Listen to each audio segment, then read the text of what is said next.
Inadimplência condominial. Dr. Tiago, qual é o momento de enviarmos a inadimplência ao jurídico? Sabe que existe uma grande discussão acerca disso, Horácio. Às vezes as pessoas têm dúvida até se eu preciso mandar para o jurídico ou não, se eu posso ou não fazer essa cobrança, qual que é o caminho que eu tenho para essa cobrança. Mas o que tem que ficar muito fixado é que, vencida a cota de condomínio, isso existe o quê? Um planejamento por trás. Vencida a cota de condomínio, exemplo, dia 10, normalmente se coloca um prazo bancário, uma mera liberalidade lá de 30 dias ou paga até o último dia do mês e assim por diante. Passado esse procedimento e esse tempo, é o momento de nós enviarmos ao departamento jurídico. Até porque durante esses 30 dias, esses 60 dias, a própria administradora já fez ali alguns avisos automáticos de sistema. Às vezes ela chega até a enviar um boleto já segunda via, já com uma nova data programada, com uma cartinha já solicitando o pagamento. Então, quando nós falamos de qual é esse momento, vencida essa obrigação, passado esse período, a gente encaminha para o jurídico. E a importância de encaminhar para o jurídico é exatamente para que a gente não venha a deixar a inadimplência aumentar. Perceba que também a gente paga a cota de condomínio para a despesa do mês. E quando nós, por exemplo, colocamos assim, vamos deixar pagar após 60 dias, vamos dar uma tolerância de 60 dias. Então, a título de exemplo, vamos imaginar aí qualquer mês, 10 de janeiro, a pessoa que deixa com uma tolerância de 60 dias, ela começa a pagar lá em 9 de março. Então, aquela cota que era para entrar e pagar a dívida de janeiro, ela só vem entrar em março.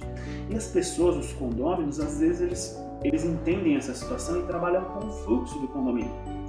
Ou seja, se você começa, enquanto condômino, trabalhar com o fluxo do condomínio, o condomínio começa a ficar prejudicado e você acaba tendo ali um fluxo para trabalhar.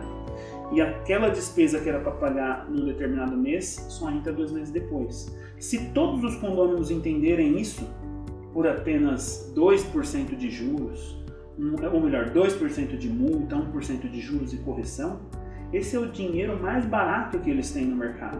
Daí a importância de mostrar que ele tem que pagar o condomínio em detrimento, por exemplo, do cartão de crédito e outras dívidas. É mostrar para o condômino a importância do pagamento da cota de condomínio. Então, se nós não tivermos um cronograma, um procedimento e entendermos o momento correto, essa inadimplência ela pode aumentar e muito. Doutor, e quais são os procedimentos padrão de cobrança?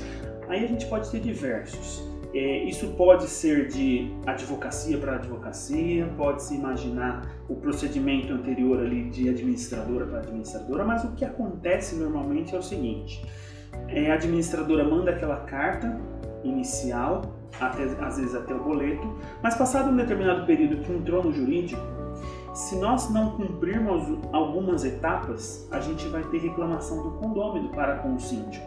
Então, se a advocacia deixar de cobrar e entrar diretamente com a ação, o condômino vai se virar para o síndico e vai dizer o seguinte: mas vocês já me processaram e nem sequer me mandaram uma carta de cobrança vinda do jurídico? Então é importante o quê? Envia-se as cartas de cobrança. Hoje tem diversos formatos de cobrança. Hoje tem cartas de cobrança, existe o procedimento de você enviar os e-mails, existe questões relacionadas a você enviar já direto no WhatsApp ou por SMS. O importante precisa ter um registro dessa cobrança que foi feita extrajudicial, ainda que não seja obrigatório, mas é importante ter.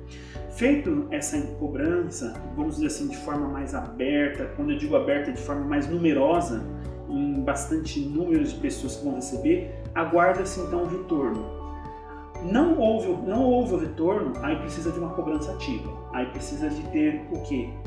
A advocacia fazendo contato com o condômino, cobrando essas cotas condominiais, e se não houver mesmo assim os acordos, o que dificilmente vai acontecer, porque às vezes o que precisa acontecer é o quê? A cobrança do condomínio chegar primeiro.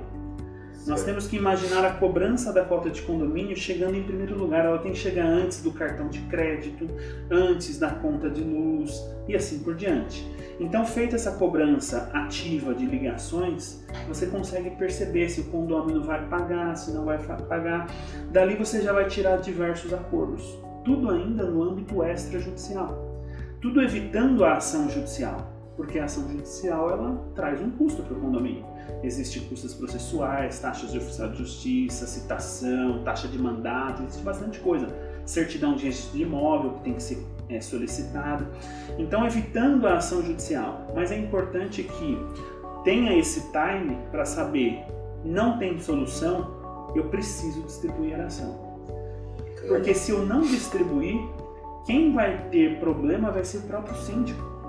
Porque o condômino, quando ele recebe o demonstrativo, lá do balancete junto com o boleto, normalmente tem lá um índice assim, da inadimplência, ele já começa a perceber, tem pessoas que devem 8 meses, 10 meses, e se não vem, por exemplo, se ele não fica sabendo das ações judiciais que foram distribuídas, às vezes ele pode se virar dentro de uma assembleia e falar, mas como estão as ações judiciais? Não que tenha que falar o número, a ideia não é expor.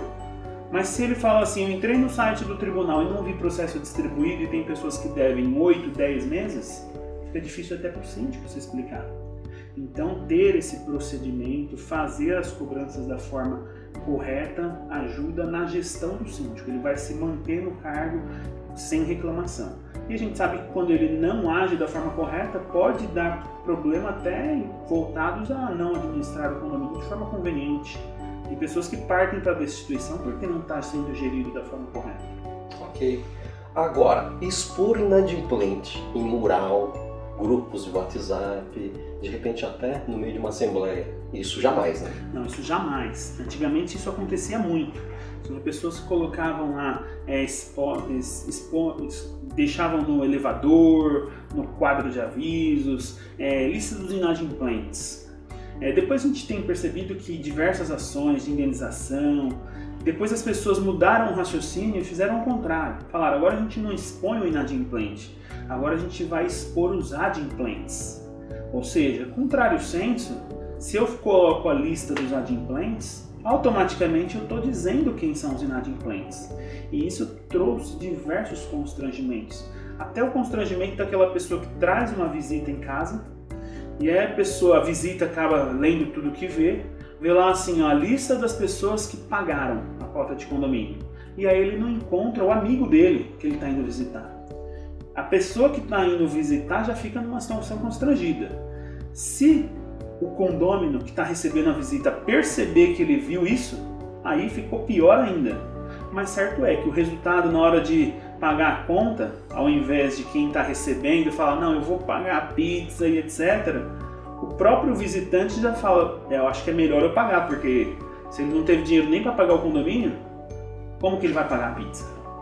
Então realmente pode trazer aí diversos embaraços. Então tem sido evitado esse tipo de situação, não expondo o inadimplente, até porque não se faz necessário. Existem os caminhos legais para a cobrança. E os caminhos legais, se obedecidos, eles vão chegar ao ponto de fazer essa cobrança e mais, ele chega ao ponto até de perder o próprio apartamento. Qual pena maior do que essa? Não precisa expor. E a exposição traz risco. Então, o que nós deixamos como orientação é cumpra o procedimento sem exposição, tente não ajuizar a ação. Mas se não for possível, não tenha medo de ajuizar, porque ajuizar a ação é cumprir um dos deveres que compete ao síndico. Então, acredito que fazendo desse formato vai se evitar aí diversos problemas. Dr. Thiago, obrigado e até a próxima. Eu que agradeço, meu amigo.